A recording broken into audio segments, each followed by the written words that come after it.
Good morning, everyone. Welcome to CGDC Virtual. Glad to have you here. Taking a look at what's been going on in CGDC over the time from CGDC Virtual 2020 up through 2022 that we're doing right here.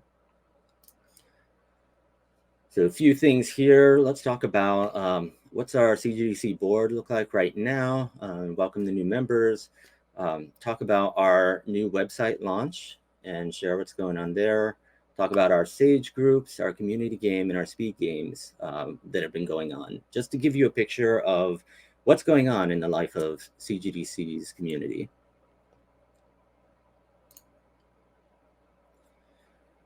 So first up, this is our CGDC board. We have 7 of us on there right now.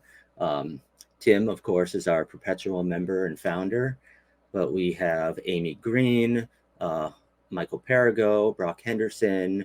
I'm part of the board as well. Chris Skaggs recently joined, as well as Chris Murray. So welcome them for this upcoming year. And yeah, it's definitely been a pleasure to be a part of the CGDC community and be able to really see what God's doing and be able to see, like, how can we help support the community that's there.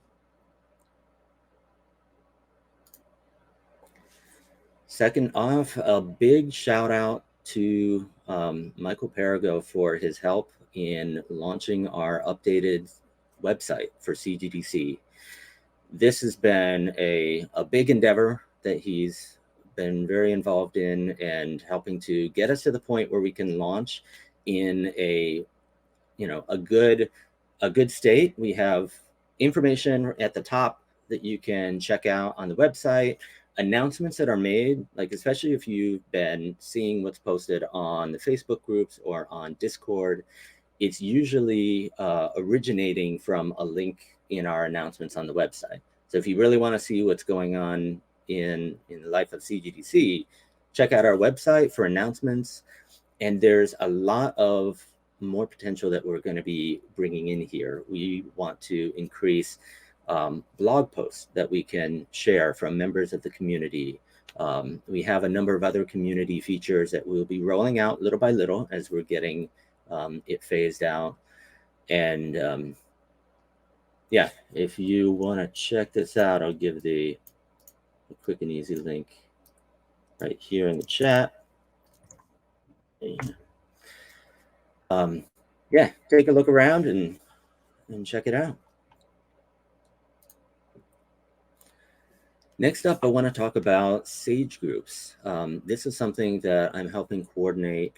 I have really been impacted by these groups, and that's why I wanted to kind of step up and make sure others have the opportunity to participate in these as well. If you've never been in one or heard of one, essentially what it is about 5 people or so getting together maybe once a month or every other week, depending on the cadence of the group. And the goal is to encourage, support, and hold each other accountable to game development goals. The expectation is every month you are making progress on some goal that you have, and you have an opportunity to share it with the group, get their feedback, get their encouragement, but also that accountability is really important. And that's what really helped me release my first game, is knowing every month I need to come and say, I've been working on something. So that's been very, very helpful for me and others who've been through these. Also, the growing together as game developers is through reading or watching some curriculum that the group goes through. For example, my group last year went through the art of game design, which was an amazing experience to really see how many different lenses you can view your game through, so that you can get a better idea of what what you need to be aware of when designing a game. And the Sage groups, they go over a period of about 10 or 11 months. There's essentially curriculum for 10 months, but some groups might want to meet for an additional month so that they can have kind of a initial get together and meet and greet. before kicking into the curriculum. So in this past year, we had 7 SAGE groups between the 2 virtual conferences. We had 6 based in the United States, and we also had one in the Asia-Oceania area that had gone from the previous year and continuing this year. So it's great to see we even have a good international audience here. And as for the curriculum, at the end of the conference last time, we introduced 3 new curricula to pick from.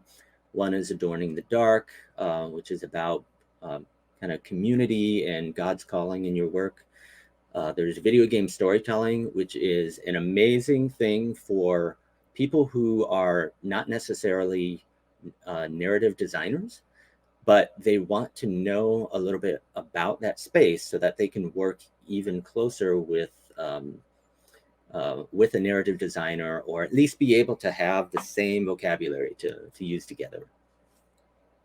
And then, like I said, the art of game design. This is like a college textbook type of thing, but definitely a worthwhile experience to go through.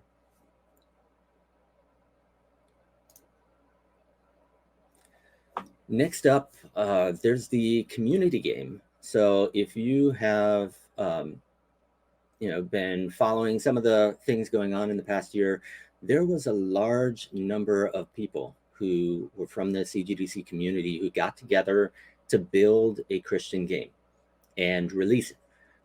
They have it in a public beta on Steam, and it's just amazing to see how many people rallied together to be able to build something and really go into the full development cycle over the course of 9 months and be able to release something at the end. As we say here, not only are we trying to kind of level up the quality of Christian games by getting more out there and having a really good development environment to cultivate that, but it's also a way for the volunteers to have a chance to learn.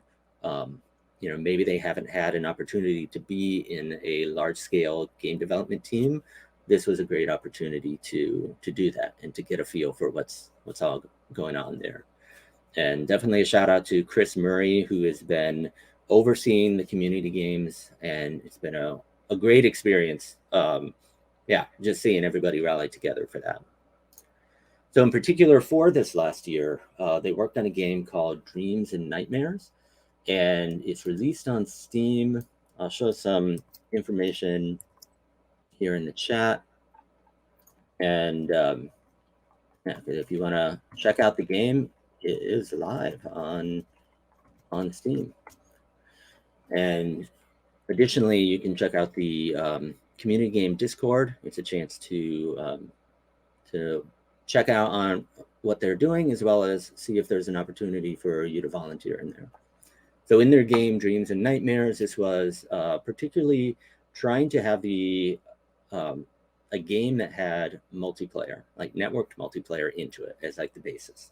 And then the ideas came from there. It ended up being a top-down action RPG with 4 character classes based on the visions with Daniel and Nebuchadnezzar.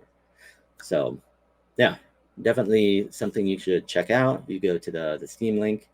You can see a screenshot here, just the top-down action RPG view. And some things to keep in mind here. We had 90 volunteers who were a part of this at any given throughout the entire journey. 50 of them active through the project, and they had the goal of 9 months. This is something that was really powerful in this. Is the goal was create a game in 9 months, and being able to keep the scope in check, so that at the end of 9 months the game could be released. There were 5 different teams there through design, development, art, story, sound, and marketing. Through Steam, you can see some stats there. A number of people have been checking that out, and in particular, using those Steam results, you can see that for every active volunteer, they were able to expand the game's reach to about 28 people. And that's really powerful there. Another thing to call out there is not only did we have the Steam version, there was also a tabletop version that was developed as well, based on the same Dreams and Nightmare concept, but yeah, built in a tabletop setting using Tabletopia. Donnie, I think you are here. If you could share a link to the Tabletopia thing, if it's playable, feel free to toss that in the chat for anyone who wants to check that out. There we go. Yeah, and also want to call out that Chris Murray is going to be giving a talk tomorrow on community game lessons. So this will be a great way for you to see, what was really learned through this whole process of building a game in 9 months. And there is a current game that's going on, Space Beast. That's a current community game. We can get to more information later on how you can get plugged into this in our final talk of the conference tomorrow, and be able to share more about that. All right, last up, SPEEDGAMES. This is a fun opportunity to get together as a CGDC community and do a game jam together. In the past year, we had 2 that we had done. One is our hard mode, which is basically you have 72 hours to create a game based off of some community voted topic or theme. And then we also have the Global Game Jam edition, which we just tried out. It finished up last weekend, where we connected with the world's largest game jam to be able to bring kind of a Christian perspective, like adhere to the themes that they bring, but also just take a little bit of a spiritual perspective and apply that to the themes and present it out there. There's also CGDC Speed Game Classic. I don't believe we did one in this past year, but we're going to be setting that up for next year, and we'll talk more about that in the last session tomorrow. So for the Speed Game hard mode, this was the 72-hour one. I'm going to share in the chat the submissions if you want to check them out. We had seven submissions there, 15 participants. And the themes that we did, we actually had a tie between reflection and light versus darkness. So we basically said, do whatever, pick each or do them both, whatever you want to do to try to reflect it in there. And, as you can see, we've got more people involved with this. It's kind of neat being able to see the community come together and ship some of these things in a very tight time frame. And then with the CGDC Speed Game GGJ Edition, probably easier just saying the Global Game Jam Edition, this is our first time doing it, like I mentioned. It takes place over the course of 10 days. They say you can use ideally 48 hours to create the game, but that could either be crunched together at the last weekend, which is typically when they do it, or spread out throughout the 10 days. So we had that period of time. We had 6 teams submit their games in there, and 18 participants sign up. The theme we had here was duality. So basically, things again like light and dark or opposites that go together. And so we got a lot of great submissions in there exploring that theme. All right. That said, we are done with the CGDC Year in Review. So thank you, everyone, for being here. We appreciate that you're giving your weekend to hang with the community and be able to connect further. We hope you have a great time here. We'll see you in the next talk.